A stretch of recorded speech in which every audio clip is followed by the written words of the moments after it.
Hello everyone, nice to see you again. Welcome back to Pacific Front channel. Last Wednesday, Cambodian and Chinese officials held a groundbreaking ceremony to modernize the Ream naval base of the Cambodian Navy. The construction is funded by a Chinese grant, and the report said when it's finished, it will also host the Chinese military. The lack of transparency on the intent, nature, and scope of this project, as well as the role of the Chinese military in its construction and post-construction use of the facility, spark concern for the US and other countries in the region. Is China building a secret naval base in Cambodia? And should we consider it a threat for the South China Sea? Let's discuss it in today's video. Cited from the Washington Post on 8 June 2022, Cambodian Defense Minister, Chinese Ambassador to Cambodia, and other officials held a groundbreaking ceremony to modernize the Ream naval base, which will include a dry dock for ship repairs, an extended pier, a hospital, a workshop, and a quote-unquote reception building. The port project is expected to take 2 years to complete, and when it finishes, it could accommodate ships with the displacement of up to 5,000 tons. An improvement from the current 1,000 tons. But when the construction is complete, the facility will become a restricted military zone with no access for foreign nations.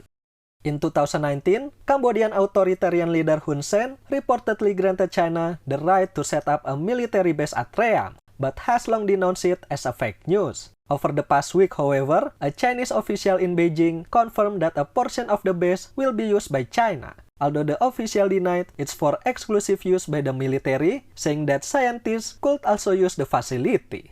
The US, through its embassy in Phnom Penh, is concerned that a Chinese military presence at Ream could threaten Cambodia's autonomy and undermine regional security. Moreover, another US official told the Washington Post that the secrecy around the base appears to be driven primarily by Cambodian sensitivities and concern about a domestic backlash, noting the constitutional ban on the presence of foreign military in the country. And as the chair of ASEAN this year, the Cambodian government is keen to avoid the perception that they are a pawn of Beijing. Geographically, the location of the Ream naval base is very strategic. That's why I think China wants to use it so bad. It faces the Gulf of Thailand adjacent to the South China Sea, and it's right at Vietnam's backyard. This base will greatly help their plan in claiming the entire South China Sea. From here, Chinese ships can have an easy access to the South China Sea and stay on their post longer than from mainland China, and at the same time offer a safe harbor than their man-made islands in Spratly and Paracels Islands. Furthermore, we must not rule out the possibility that this base will one day become the main operating base for the Chinese Navy in the South China Sea, just like what the US Navy has in Yokosuka, Japan, home of the US 7th Fleet. China is currently expanding several of its shipyards to accommodate the incredible growth of the Chinese Navy. New facilities to build large number of submarines have been set up near Wuhan, nuclear submarine facilities at Huludao have also been expanded, and now a massive expansion of China's most important shipyard in Shanghai is underway. The shipyard occupies over 7.3 square kilometers, and with the expansion plan, it will expand the shipbuilding area by around 50%. It builds submarines to aircraft carriers for the Chinese Navy, including its biggest aircraft carrier Type 003. This expansion will greatly increase China's capacity to build more ships, and some of those ships will someday contest the South China Sea waters.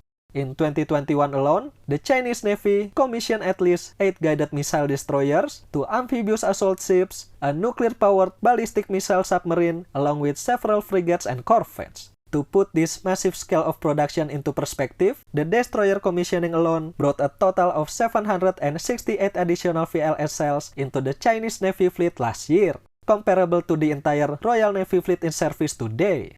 In addition, last year, they focused on the smaller Type 54A frigate and Type 56A corvette instead of the bigger Type 52D destroyer or Type 55 cruiser.